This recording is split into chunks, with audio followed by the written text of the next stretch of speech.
Hello student. सी programming के इस video में हम एड्रेस ऑपरेटर के बारे में पढ़ेंगे।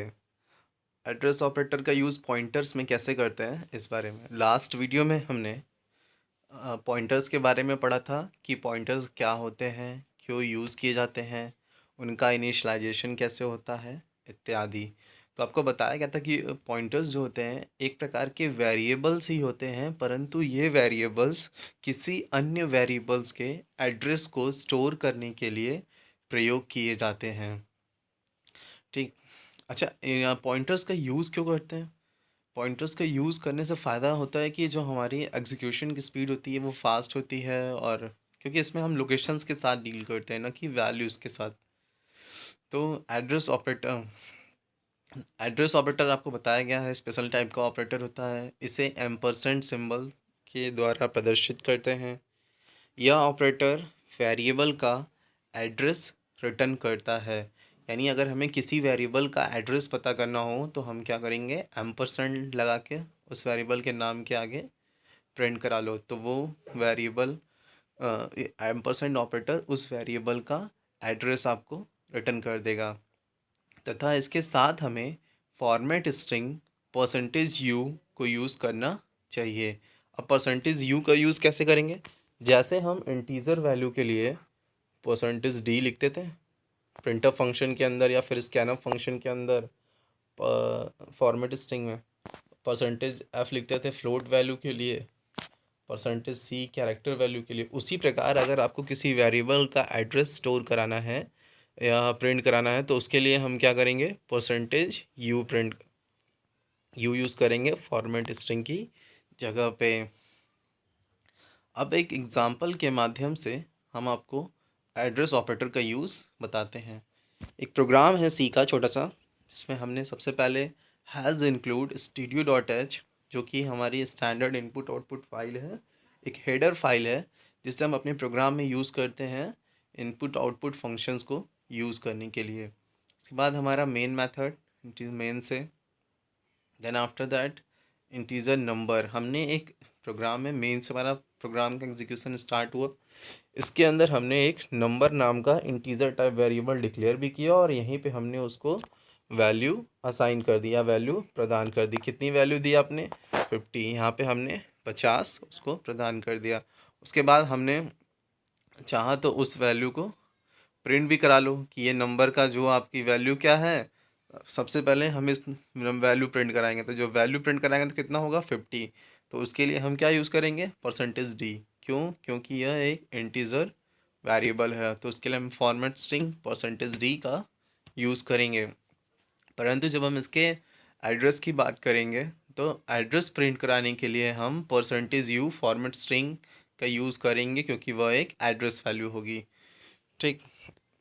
और यहीं पे हम एड्रेस ऑपरेटर का भी यूज़ देखेंगे। तो सबसे पहले मैं लिखा कि वैल्यू ऑफ नंबर। अब प्रिंटफ फंक्शन के अंदर आप जो भी डबल कोट के अंदर लिखोगे वो एज इट इज़ प्रिंट होगा, केवल फॉर्मेट स्ट्रिंग को छोड़ के। फॉर्मेट स्ट्रिंग की जगह जो वैल्यू होगी वो, तो हम दो चीज़ें प्रिंट करा रहे हैं। क्या? Value of number is percentage D, यानी ये कोई इंटीजर वैल्यू होगी, तथा एड्रेस ऑफ नंबर, इस नंबर का एड्रेस की कहाँ पे ये मेमोरी में स्टोर है, परसेंटेज यू। तो पहले के लिए तो हमने सिंपल नंबर लिखा, दूसरे वाले में हमने एम्परसेंड ऑपरेटर का यूज़ किया जो कि एड्रेस ऑपरेटर है, और उसके बाद लास्ट में रिटर्न ज़ीरो, हमारा प्रोग्राम क्लोज। तो ये जो मेथड है ये दो वैल्यू रिटर्न करेगा, एक तो 50 और दूसरा वो लोकेशन जहाँ पे ये वेरिएबल स्टोर होगा। जैसा कि आप समझो, मान लो ये कोई वेरिएबल है, ठीक। जैसे ही आपने यहाँ डिक्लेरेशन किया इंटीजर है, तो एक ये डिब्बा बन के तैयार है। तो इस डिब्बे के अंदर जो वैल्यू भरी है वो कितनी है, 50। ठीक। तो जब आप केवल नंबर प्रिंट करोगे परसेंटेज डी के साथ तो क्या आएगा, 50। लेकिन जब आप परसेंटेज यू के साथ उसका एड्रेस ऑफ ऑपरेटर यूज़ करोगे तो क्या आएगा, जिस एड्रेस पे ये स्टोर होगा। मान लो कि ये स्टोर है 111 ए पे, तो ये एड्रेस प्रिंट होगा। ठीक। तो इस तरीके से हम एड्रेस ऑफ ऑपरेटर का यूज़ करते हैं पॉइंटर्स के साथ। अब हम पॉइंटर्स टू एन एरे को, अब जो पॉइंटर होता है ये एक वेरिएबल को पास कर सकते हो। मतलब एक पॉइंटर जो होता है वो वेरिएबल के टाइप का, मतलब इंटीजर टाइप का, फ्लोट टाइप का भी हो सकता है, और किसी एरे के टाइप का, या फिर किसी एरे को भी पॉइंट कर सकता है। तो जिस टाइप का एरे होगा उस टाइप का हमारा पॉइंटर भी होगा। अब एक चीज़ और कि हम पॉइंटर का यूज़ करें क्यों एरे के साथ? तो एरे के एलिमेंट्स को आसानी से एक्सेस करने के लिए हम पॉइंटर्स का यूज़ करते हैं, क्योंकि जो एरे के एलिमेंट्स होते हैं वो कॉन्टिग्यूस होते हैं। कॉन्टिग्यूस मतलब एक के बाद एक साथ क्या होते हैं। तो अगर हम किसी भी पॉइंटर को एरे के प्रथम एलिमेंट, फर्स्ट एलिमेंट का एड्रेस प्रदान कर दें या फिर बेस एड्रेस जिसको बोलते हैं प्रदान कर दें, तो उस एड्रेस के माध्यम से हम पॉइंटर को इंक्रीमेंट करके एरे के सभी एलिमेंट को एक्सेस कर सकते हैं। तो यहाँ पे हमने एक एरे डिक्लेयर किया है इंटीजर टाइप, जिसको हमने नाम दिया है ARR एरे, और उसकी साइज़ हमने डिफ़ाइन की है 5। हमने उसे 5 एलिमेंट प्रदान कर दिए, 10, 20, 30, 40, 50, और एरे की इंडेक्सिंग हमेशा 0 से स्टार्ट होती है, और जो साइज़ होगी 5, तो हमारी इंडेक्सिंग 4 तक जाएगी। तो एरे 0, 1, 2, 3, 4, और उस हर लोकेशन पे वैल्यू स्टोर हो गई, और हर एक जो आपका लोकेशन होगा, मेमोरी लोकेशन एरे का, उसकी एड्रेस अलग अलग होंगे। तो पहले का 1001, दूसरे का 1003। अच्छा, इन दोनों के बीच में 2 बाइट्स का डिफरेंस क्यों है? क्योंकि ये एरे इंटीजर टाइप है, अगर इसीलिए 2 बाइट।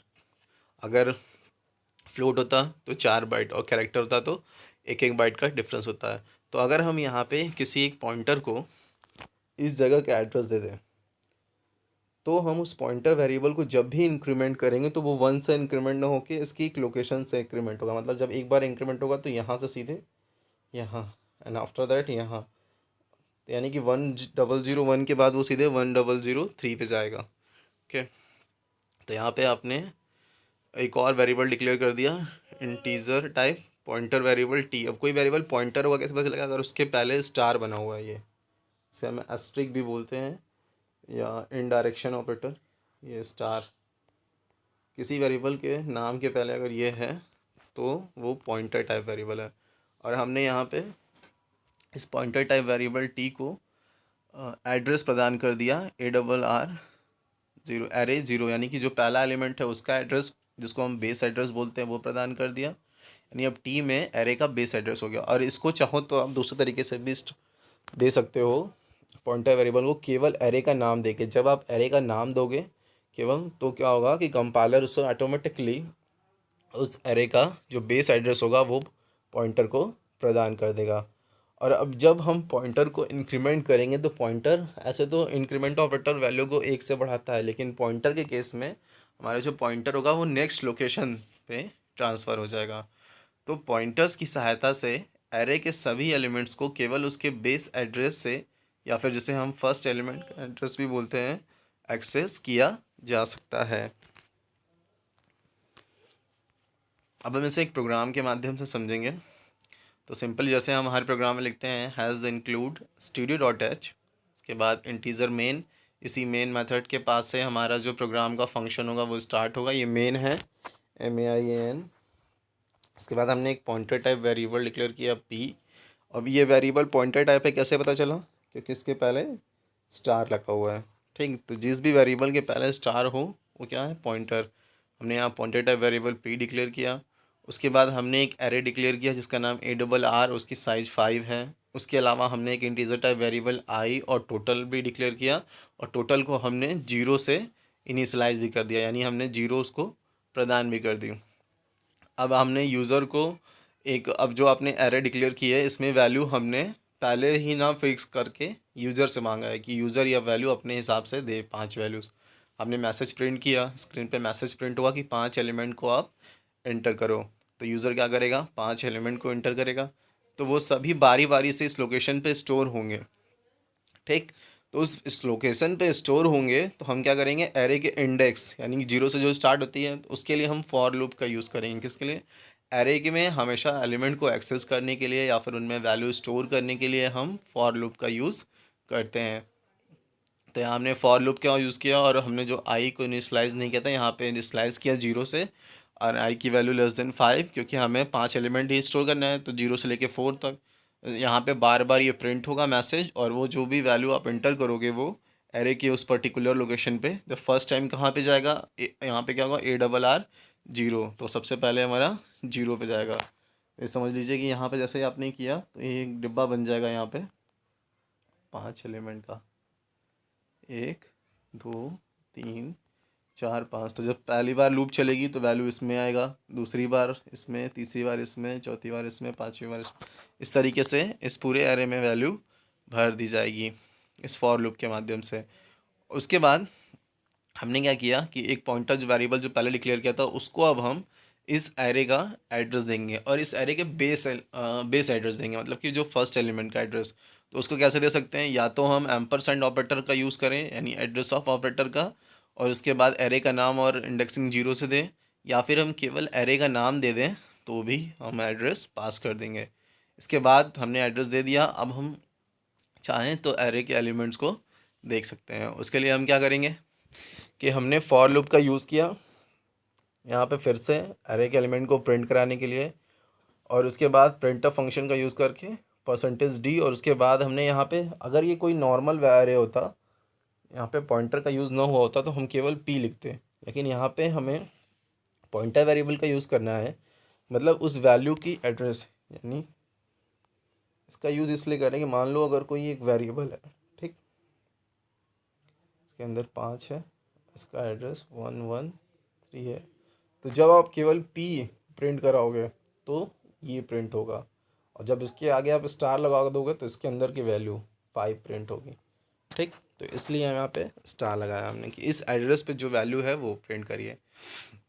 तो उस 0 से लेके 5 तक की वैल्यू, और एक हमने जो टोटल वेरिएबल रखा था उसमें हम टोटल कर लेंगे कि जो एरे में हमारे 5 एलिमेंट है उनका जब हम टोटल करेंगे, उनको जोड़ेंगे तो क्या वैल्यू आएगी, और लास्ट में हम प्रिंटफ फंक्शन के माध्यम से उस वैल्यू को यूज़र के सामने प्रिंट कर देंगे और रिटर्न 0 से हमारा प्रोग्राम समाप्त हो जाएगा। तो ये था इन पॉइंटर टू एन एरे। अब अगला टॉपिक है सिंगल पॉइंटर। जो पॉइंटर हम पढ़ रहे हैं बेसिकली वही सिंगल पॉइंटर है। सिंगल पॉइंटर केस में क्या होता है कि जो सिंगल पॉइंटर होता है ये डायरेक्टली किसी वेरिएबल के एड्रेस को स्टोर करता है या फिर पॉइंट करता है, न कि किसी अन्य एड्रेस को जो कि किसी दूसरे वेरिएबल का एड्रेस होता है। ऐसा ना करके सिंगल पॉइंटर जो होता है डायरेक्टली किसी अन्य पॉइंटर के वेरिएबल को एड्रेस को पॉइंट करते हैं। जैसा कि मान लो यहाँ पे कोई एक इंटीजर टाइप वेरिएबल है a, उसको वैल्यू 5 दी है, और दूसरा एक पॉइंटर टाइप वेरिएबल b, तो b के पास हमने a का एड्रेस रखा है, तो ये क्या है, सिंगल पॉइंटर है। क्या है, सिंगल पॉइंटर। अब इसी की जगह क्या हुआ, सिंगल पॉइंटर, यानी a के पास एड्रेस है, a का एड्रेस है b के पास में, तो ये b है ये हमारा ए है, ठीक। इसकी वैल्यू क्या है 5, इसका भी एड्रेस होगा, हर लोकेशन का एड्रेस होता है। ये हो गया सिंगल पॉइंटर। डबल पॉइंटर के केस में क्या होगा कि यहाँ पे आपको मान लो 3 डब्बे होंगे, इसमें मान लो कोई है वैल्यू 5, तो इसका एड्रेस, इसकी वैल्यू होगी यहाँ पे कुछ जो इसका एड्रेस होगा, और जो इसका एड्रेस होगा वो इसकी वैल्यू होगी, और इसका भी खुद का एड्रेस होगा। तो जब इससे इस पॉइंटर से आप यहाँ पहुँचना चाहोगे तो हम डबल पॉइंटर के माध्यम से पहुँचेंगे, और उसके लिए हम डबल स्टार 1 2 और उसके बाद वो पॉइंटर वेरिएबल का नाम, तो इसके द्वारा हम डायरेक्टली वहाँ पहुँचेंगे, ठीक। तो ये था डबल पॉइंटर। हमें क्या पढ़ना था, सिंगल पॉइंटर। तो जहाँ पे सिंगल पॉइंटर बनाओ ये हमारा सिंगल पॉइंटर। इस वीडियो में इतना ही। नेक्स्ट वीडियो में हम स्ट्रक्चर के बारे में पढ़ेंगे। आप लोग पीडीएफ बना से नोट्स बनाते रहिए, मैं पीडीएफ भी आपके ग्रुप में भेज दे रहा हूँ, और पढ़ाई करिए।